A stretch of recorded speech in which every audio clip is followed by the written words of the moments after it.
হয়, কিন্তু মানুষ খারাপ হয় না। বারে কাদা কুকুর বেটা বা, তোর কথা শুনে মাঙের পানি শুধু শুকিয়ে গেছে রে আমার। এইসব আমি কি শুনছি কি রে কাদা কুকুর বেটা? কি শুনছো নারকেল বেগম তুমি? আমি নাকি শুনছি তুই নাকি ঢেমনি করছিস? কে বললো কে তোমাকে আমি ঢেমনি করছি? সব আমার কাছে খবর আছে, ওই ফালতু নাকি বলছি ওর বউয়ের সাথে শুনছি নাকি তুমি নাকি প্রেম ভালোবাসা করছো। ভুল শুনেছো নারকেল বেগম তুমি। এতটাই কি আমি খারাপ হয়ে গেছি তুমি থাকতে আমি অন্য মেয়ের সাথে প্রেম করবো? এই 2 বছর তুমি আমার সাথে ভালোবাসার সম্পর্ক রেখে তুমি তাইলে আমাকে এই চিনলা? আমার মতো পাক পবিত্র ছেলের কাছে তোমার মতো সুন্দরী রূপসী নারী থাকতে আমার জীবনে আর কোনো নারীর প্রয়োজন পড়বে নারকেল বেগম? কেন ভুল বুঝছো তুমি আমাকে?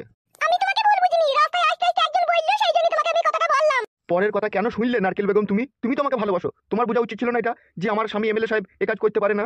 সত্যি বড় ভাই, ভগবান যে আপনাকে কি দিয়ে তৈরি করেছিল বাঁদর কই থেকে শিব করে দিয়েছে। কি রে তোর আবার কি হইলো? তুমি তো বিয়ে করেই লিয়েছো, তারপর কথাটা লুকাবার কি দরকার বাড়া? এ বুকাচুদ, আমি ওকে বিয়ে করছি, ও তো রক্ষিত হিসেবে আছে বে। থাক, আর কোনো কথা বলতে হবে না। কচি খুকি লই আমি, 3 বার মাথা পাল্টিয়েছি আর 288 টাকা দামের ক্রিম ইউজ করি, ঠিক আছে? আমাকে বেশি বুঝাইতে হবে না। আর নারকেল বেগম তোমাকেও বলছি বুড়ো বয়সে নান করাটা ছাড়ো। আমি নান করিনি, ওই এমএলএ সাহেবই আমার জীবনটাকে ছাড়া বেড়া করে দিল। আমি ওকে ভালোবাসতে চাইনি, ওই আমাকে জোর করে ভালোবাসলো। ভালোবেসে আমার সংসারটাকে লাতুর বাতুর ছাতুর গুলা করে ভেঙে তছনছ করে দিল আমার সংসারটাকে। দি বুড়ো পটা কাদা কুকুর বেটা এখন ভালো মেয়ে পেয়ে আবার বিয়ে করেছে বলছি। কি লাচুদা মিনছে, বিয়ে যদি করবি তো আমার সাথে প্রেম করার কি দরকার ছিল? আমার সংসার ভাঙার কি দরকার ছিল তোর? শোনো নারকেল বেগম শোনো, ও যা হবার হয়ে গেছে। তুমি আর এমএলএ সাহেবের সাথে দেখা না করলে আমার মন বলছে জিনিসটা ভালো হয়।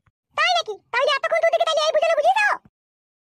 শুনো এমএলএ সাহেব, তুমি যদি চলো ডালে ডালে, আমি কিন্তু চলবো পাতায় পাতায়, এই বলি গেলাম তোমাকে আমি।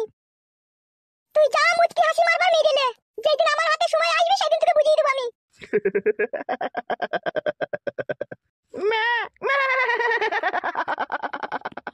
তাই নাকি কাদা কুকুর বেটা? নারকেল বেগম, তোকে এতদিন ভালোবাসতাম বলে যা বলেছিস তাই শুনেছি, আজকে তোকে আর ভালোবাসি না, তোকে আমার আর প্রয়োজন নাই, তো আসতে পারিস। তাই আমার প্রয়োজন পড়ে? কাদা কুকুর বেটা মা আমি গো, এখন নতুন বিয়ে করেছিস, এখন পাকানে মুখ লাগিয়ে চুমুকেছিস, আর নারকেল বেগম কার প্রয়োজন পড়ে বল তোর? মুখ সামলিয়ে কথা বল নারকেল বেগম, ভাষা খারাপ করবি না, পিটিয়ে দেবো কোনি। ঠিক আছে, তোকেও আমি দেখে নেবো, দেখবি। বাল ছিন লিবি, তুই যা পারিস করে লিবি। ছিড়বো কি রে, উপড়ে নেবো, যখন পারবো না তখন বলবি। ঠিক আছে তো বড় ভাই, পথের কাঁটা ছাপ করে দিলাম। ঠিকই করেছিস, এসব আলগা চুদি মাগি, এদের জ্ঞান বুদ্ধি সেরকম আসে লিখে তাই। বড় ভাই অনেকটা বেলা হয়ে গেল, বাড়ি যাবে না? তুমি নতুন বৌদি তোমার লিগে অপেক্ষা করছে। হ্যাঁ হ্যাঁ ঠিক মনে করে দিয়েছিস তো, তোরা বস আমি চললাম। বেশ ঠিক আছে যাও। তোরা মানে এমএলএ সাহেব তুই কি আগে থেকেই প্ল্যান করেছিলি নাকি নারকেল বেগমকে সত্যি কথা বলে ওকে তাড়িয়ে দিবি? বুকাচোদা, তোর বুদ্ধি জ্ঞান কবে হবে লাইবে? এমএলএ সাহেব 6 মাস 9 মাস থেকে রস খেলবে নারকেল বেগমের, আর কত খাবে? আর প্রয়োজন নাই বলি ওকে বলেছিলাম যে সত্যি কথা বলে দেবো, ওকে তোমার জীবন থেকে আউট করে দেবো। এমএলএ সাহেব বললে হ্যাঁ তাই করবো না, ওকে আর আমার প্রয়োজন নাই, তাই আউট করে দিলাম। সত্যি বড়া প্ল্যানটিকে গোল করে দিলি তো। না করলে হবে বড়, সবই আমাদের বিটির চাল। তোদের ওই বিটির চালটা শুধু আমি বুঝতে পারলাম না। তুই বুঝি কি করবি? তুই 3 দিন কা ছোড়া, যা 2 বোতল মদ আন গা যা। বলছি কষা 1 প্লেট মুরগির মাংস নিলিস? ঠিক আছে নিয়ে নেবো। তাড়াতাড়ি আসবি, দেরি করি না।